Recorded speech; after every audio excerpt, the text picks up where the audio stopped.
Evet arkadaşlar, videoya hoş geldiniz. Bugün sizlerle birlikte Gmail nasıl kullanılır bütün ayrıntılarıyla anlatacağım. Ayrıca Gmail hakkında da 10 tane yakın, hatta 15-20 tane de olabilir bilgi vereceğim. O zaman hadi videomuza devam edelim. Önce mail uygulamamızı açalım. Uygulamayı açtım. Uygulamayı hiç açtığımızda 3 noktaya bastığımızda burada tüm gelen kutular diye bir yer var. Buraya bastığımız zaman bütün gelen kutular, yani herhangi bir yerden gelen kutuların hepsi, kutu demeyeyim, mesajların gelen bütün mesajlar burada görünür. Yani hepsi, bütün her şey görünür. Ondan sonra ikinci kısma geldiğimiz zaman birinci yerine bastığımızda belli başlı e-postalar görürken sosyal kısmına bastığımızdan Facebook, Instagram, WhatsApp gibi yerlerden gelen mesajlar gözüküyor. Tanıtımlar kısmına bastığımız için zamanında sadece reklam amaçlı, yani Trendyol, hepsi burada gibi yerlerden gelen e-postalar gözüküyor. Üçüncü kısmına, tüm etkinlikler kısmına bastığımız zaman yıldızlı, yani özel e-postalar, ertelendi kısmına ertelenen e-postalar, önemli kısmı, zaten önemli olan e-postalar burada olur.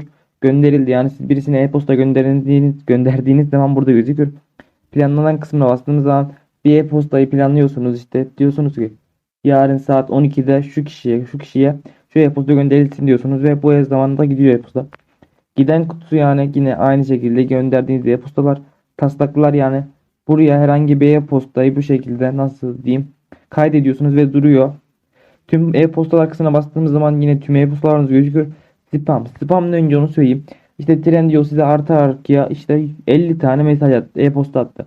Bunların çoğu spam'a düşer. Spam olarak işaretlenir ve spam'a gelir. Veya güvenilmeyen siteler, güvenilmeyen yerlerin e-postaları buraya gelir. Burayı kontrol etmekte yarar var mı? Gereksiz oluyor genelde. Onun için kontrol etmeniz gerek yok. Çöp kutusu, zaten çöp kutusu, gereksiz şeylerin hepsi burada birikir. Takvim kısmına bastığımız zaman bizi bir tane uygulamaya atıyor. Google Takvim diye. Buradan ayarlayabiliyorsunuz yine e-postanızı şu tarihte gönderilsin gibi. Ayrıca buradan da bakabiliyorsunuz bazı şeylere. Kişiler kısmına bastığımız zaman Google kişileri ekliyorsunuz ve buradan işte anneniz babanız e-posta gönderip alabiliyorsunuz ve kolay bir şekilde. Yine profil resminize bastığımız zaman şöyle basıyoruz, buradan herhangi e-postalarımızda arasında yer değiştirebiliyoruz. Ayrıca ayarlar kısmına bastığımız zaman burada yeni e-postalar ekleyebiliyoruz, kendimize yeni Gmail'ler ekleyebiliyoruz. E-postada arama yapın dediğimiz zaman işte atıyorum bize YouTube bir tane mesaj gönderdi ama bu YouTube mesajını o kadar e-posta olduğu için göremiyorsunuz veya bulamıyorsunuz. Buraya YouTube'la ilgili e-posta yazdığınız zaman burada çıkar. Oluştur kısmına bastığımız zaman e-posta oluşturabiliyorsunuz.